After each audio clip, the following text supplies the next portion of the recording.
Horse down, the bullseye. Back to the beginning, by ladies on the outside. Second, Packet Rocket. Then followed by Perfect Move, rushing up down on the inside is Bagong Barrio and Tuna.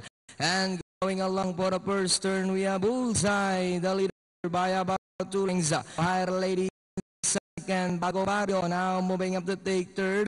Now we have for Tuna, then followed by Packet Rocket. And for Perfect Move is racing in last. That's Bullseye by about 2 lengths.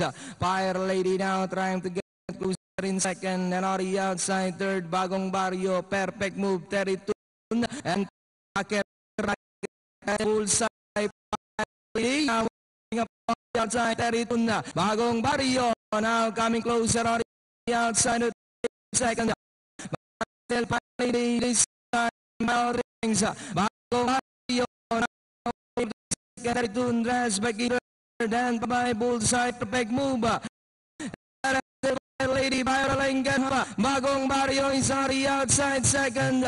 Fire Lady still in front by about 2 lengths. Bagong Barrio still in second, but it's still Fire Lady by about 3 lengths over Bagong Barrio. And hitting the finish line, it's Fire Lady. Second, Bagong Barrio.